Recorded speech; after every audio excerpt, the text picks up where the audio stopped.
Hello everybody, ಹಬ್ಬನ ಮುಗಿಸ್ಕೊಂಡು next day morning ನಾವು ನಮ್ಮ ಅತ್ತೆ ಮನೆಗೆ ಹೋಗಿದ್ವಿ.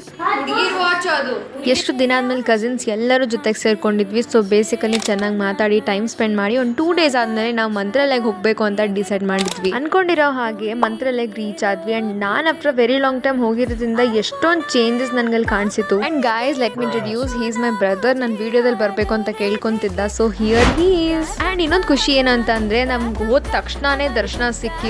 ಅಂಡ್ ಅಲ್ಲಿ ನನಗೆ ಎಷ್ಟೊಂದು ಟೈಪ್ಸ್ ಆಫ್ ಮಂಕೀಸ್ ಎಲ್ಲ ಕಾಣಿಸಿದ್ವು. ಒಂದ್ ಮಂಕಿ ಒಬ್ಬ ಆಂಟಿನ್ ಬ್ಯಾಗ್ ತಗೊಂಡೋಯ್ತು, ಇನ್ನೊಂದ್ ಮಂಕಿ ಒಬ್ಬ ಆಂಟಿನ್ ಮೇಲೆ ಕುತ್ಕೊಂಡು ಅವ್ರ ತಲೆಯನ್ನ ಚೆಕ್ ಮಾಡ್ತಿತ್ತು. ಅಂಡ್ ಆಲ್ಸೋ ಇಷ್ಟು ವರ್ಷದಲ್ಲಿ ಫಾರ್ ದ ಫಸ್ಟ್ ಟೈಮ್ ನಾನು ಇಲ್ಲಿ ವಾಟರ್ ಪ್ಲೇಸ್ ನಾನು ನೋಡಿದ್ದು. ಇಷ್ಟು ವರ್ಷ ನಾನು ನೋಡೇ ಇರ್ಲಿಲ್ಲ. ಏನ್ ನೋಡಿರ್ಲಿ ಬಿಟ್ಟಿರ್ಲಿ, ಬಟ್ ಮಂತ್ರಾಲಯವರೆಗೂ ಬಂದು ಈ ಒಂದು ಮೆಹಂದಿ ಹಾಕ್ಸ್ಕೊಂಡಿಲ್ಲ ಅಂದ್ರೆ ಹೆಂಗ್ ಹೇಳಿ. ಬಟ್ ಒಂದು ಸ್ಯಾಡ್ನೆಸ್ ಏನು ಅಂತಂದ್ರೆ ನಾವು ಲೇಟ್ ಆಗಿ ಹೋಗಿರೋದ್ರಿಂದ ಪ್ರಸಾದನ ತಗೊಳ್ಳೋದಕ್ಕಾಗ್ಲಿಲ್ಲ. Anyways guys, it was a peaceful day. ನೀವೇನಾದ್ರೂ ಮಂತ್ರಾಲಯಕ್ಕೆ ಹೋಗಿಲ್ಲ ಅಂತಂದ್ರೆ ಹೋಗ್ಬಿಟ್ಟು ಬನ್ನಿ.